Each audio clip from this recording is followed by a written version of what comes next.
Hey, good morning, Clint. I was going to wait to do this demo for you, but I'm going to go ahead and do it now. This is going to be a short demo for you for your Roman props MK1.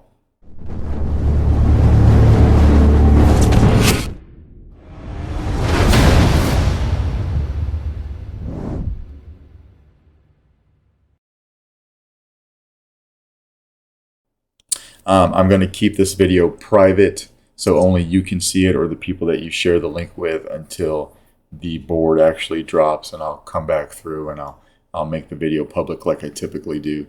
I'm waiting on a piece of blade stock from the custom saber shop so that I can make you a blade. My intention was to make you a blade, about yay big or so. It's got to be a recessed blade because that's what we've got you set up for. So if you'll look in there, you'll see you've got a one of two Carl Chen V4 Neopixel connectors in there. All right, set up for a recessed blade. Very interesting about this particular MK1, it's one of the older models. So the main cage on the inside does not have any threaded holes to hold your main clamp piece on. So normally you would see on this inner cage, you would see two holes that these two bolts screw into, and that kind of locks this entire assembly down. Yours doesn't have it, so you're going to have to watch out when you're taking like the back part off or the grenade section off to get to the crystal chamber. You're going to want to just hold this tight, and I'll show you how to do that. All right, this is of course installed with the Golden Harvest V4. I was asking you for a config setup for the SD card for the V4, and I was told by Frederick to just use the V3. I did that. What I'm finding out on this particular setup is that it's not as loud as the V3, and the smooth swing is not as good. So I'm hoping after you get that V4 config and you put that on here, that probably is going to change some things. I know that this is in an early beta testing, so there's not a whole lot of support for it right now, or at least there's none that I know of because I don't really mess with Golden Harvest that much. All right, so because there's not that much documentation, I didn't really know what was going on, all the functions. I did wire up your crystal chamber in line with your main blade. So as far as this saber setup is concerned, there's one blade. It's your main blade, and then I wired up a Neopixel. I took the wires for the Neopixel for your crystal chamber and I wired it right to this guy, so it will match your blade. All right. So after all that, to get to your board, you can do one of two things. The one thing I suggest is just taking this off. You can come over here and you can pop this cap off. That's fine. I would just unscrew the whole thing. So hold your booster section and your mid section and just kind of come over here and unscrew your pommel. All right. I designed this chassis. Let's get this off without dropping it first.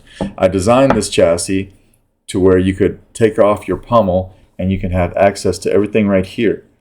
So you'll notice you've got access to your SD card right there. You've also got a 1.2 millimeter recharge port, and then right next to it you have a kill switch. All right. One thing I've noticed on this board as well is it has a built-in Bluetooth, which is really cool. I was not able to test that function because I don't have the setup for that yet. But when you get the V4 set up, you should be able to test it. This saber is made out of steel. You have the booster section right here, right over your Bluetooth module.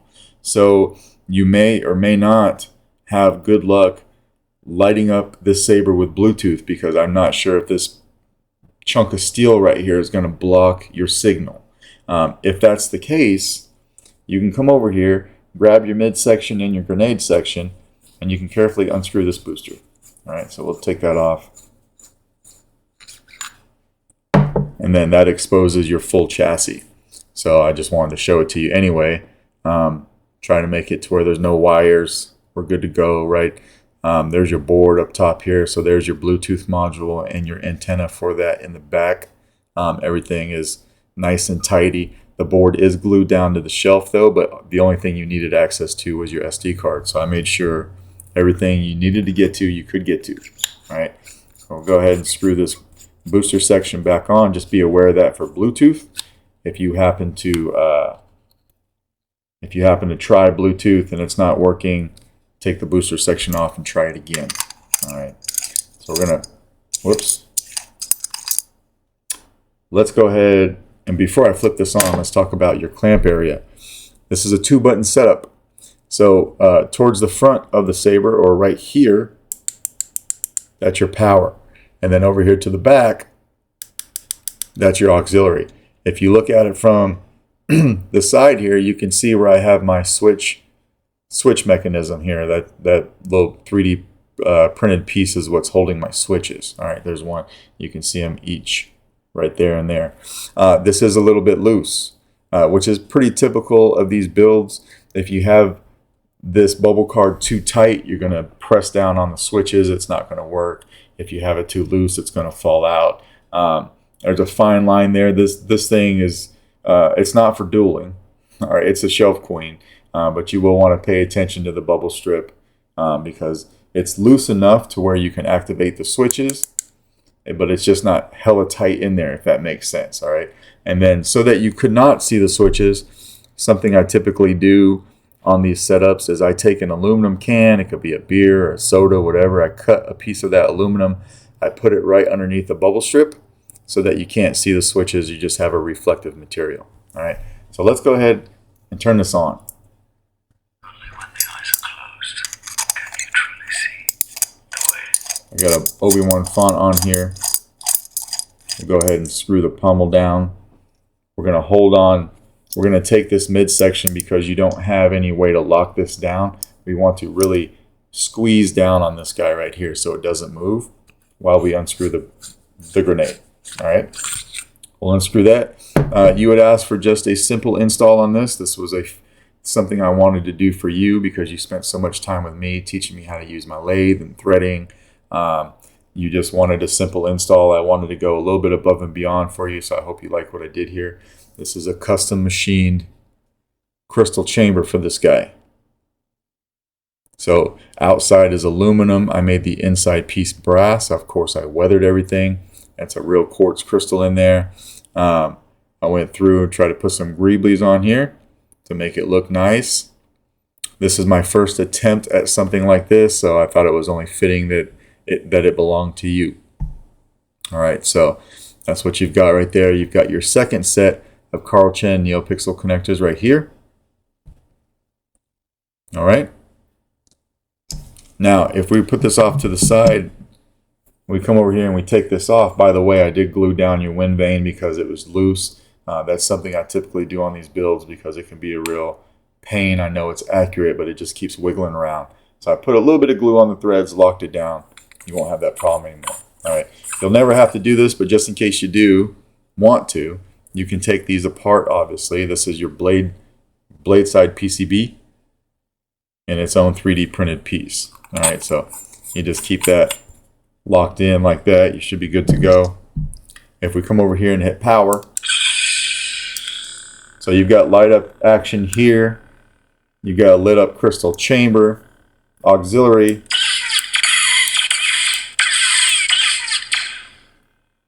and then we'll hold it down to turn it off.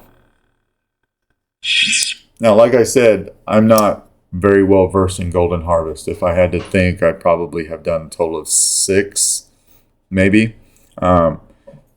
So I don't know a whole lot about Golden Harvest. What I would say, though, is I do not think that the V3 setup is optimized for the V4. I think there's a little bit of things going on that it's missing. So when that V4 SD card package comes out, and you put it on here, you should probably see a difference. As far as the wiring, though, everything's wired correctly. All right, so we got this.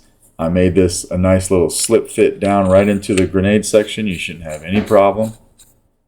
We're going to lock that down. When it's nice and tight, you can come over here and hit power. And now you've got light in your emitter, so everything is working like it should. All right. That's the smooth swing thing I was talking about. So I'm thinking, let me turn this off. That will be fixed with a config. If not, let me know. Or maybe a different sound font. All right. But that is basically your Saber. And of course, when we don't want to use it, But you can come over here and flip the switch. I'm not sure if the V4 is going to have a deep sleep, in which case then you don't have to do this every time. But I like to put, if I ever have a recharge port on a build or a Profi on a build, I like to put a kill switch on it. And because this recharge port does not have a kill key, it's that much important to put a kill switch on it. All right, so if we turn this on, come over here and flip our switch, it kills power just like it should. Now this is an 18350 keep power battery. It is brand new. It has not been charged. It's brand new from the factory where I ordered them. All right, so first thing you'll want to do probably when you get this guy is give it a decent charge. All right, but anyway, that is your MK1. I hope that you like the way that it came out. When I do get the blade stock in, I'll make you a blade real quick. I'll just send you a quick video on Messenger showing you that the blade works, and I'll show you the actual blade, and then I will get this packaged up and we'll talk about getting it shipped off to you. But Happy New Year, Clint. Thank you for all of your help when it came to learning my tooling.